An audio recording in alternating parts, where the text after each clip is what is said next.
As of yet, I've mostly been talking about Bad Buddies, the series, and I mean, it is an incredible series, but it's not the only one out there right now.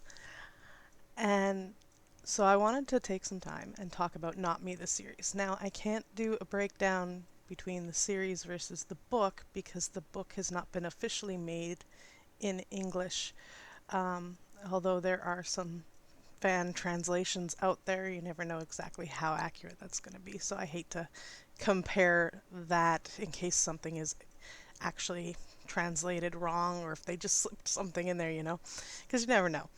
So I can't do an official uh, go between for the book in the series, but from what I understand with the book, um, it came with a lot of possibility and it didn't really dive into that. And I say it had a lot of possibility because in the book, um, Black and the other members of the gang, like they are part of a gang, right? And there is like some mafia involvement, but all of that is really surface. They don't really dive into that at all.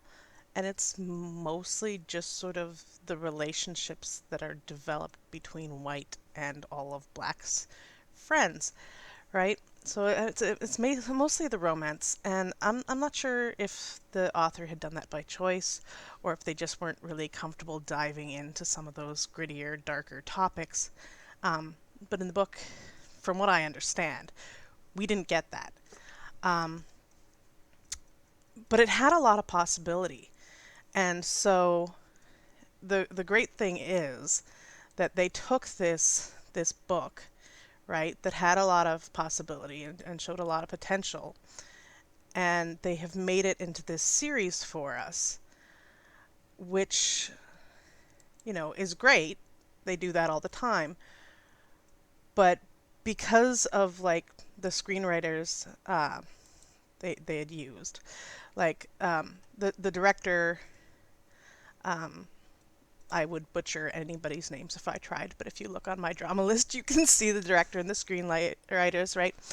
But the director was also a screenwriter, and then they had two additional screenwriters, so they had three screenwriters working on this, or at least they're the ones that are credited, right?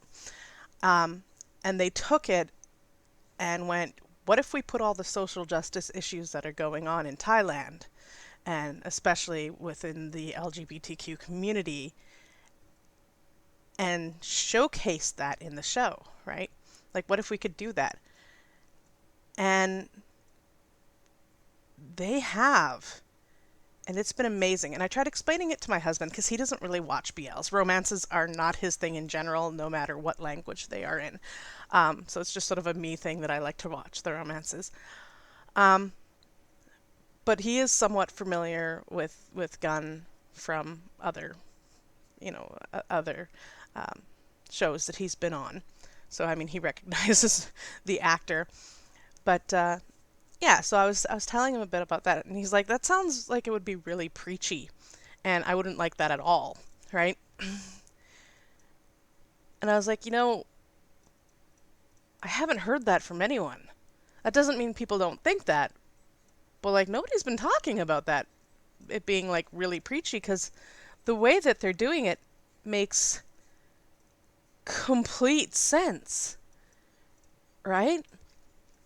And it's amazing because they've done something that is different in BLs, which we have had a few that have just been different. Like Manner of Death was certainly different from your average BL. First off, it had adults, not young adults or people just entering adulthood.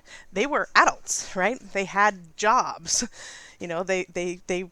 They were adults, and so that really made it different. And then they had that grittier aspect of life because life is not always sunshine and rainbows, right? So shows like that have been great, I think, for just like the BL industry in general, because it's very untapped. And as great as like the high school or the college romances can be, um, we want to see different things. We want to see different situations and different characters, right? If all the characters seem the same, it gets kind of boring. Um, and there are a lot of shows that very much sort of stay on the same stream, and it is kind of boring. So, like to have or to have series that sort of venture from the norm, I think is really fantastic, and I hope they continue to do that, especially if it gets us things like this, right? And Not Me has been very underrated. A lot of people are talking about it, but not enough, you know? It definitely doesn't have like the numbers of people talking about it like Bad Buddies has. But the fans that it has are just very passionate, right? We're very excited about what they're doing. And it's been pretty incredible because at this point we've had up to episode 7. And that has been really exciting because every episode we're on the edge of our seats wondering what's going to happen next. And every episode we've had these scenes that are just iconic. Like we're going to remember these scenes, um, especially when people do like video compilations to songs and things like that, all kinds of mixes like that. Like these are scenes that are going to be in them for a very long time because it's going to stick in people's memory. And I wish more people were watching it now versus waiting and watching it later, just so that they had the numbers, right? Because it's not getting the attention it deserves.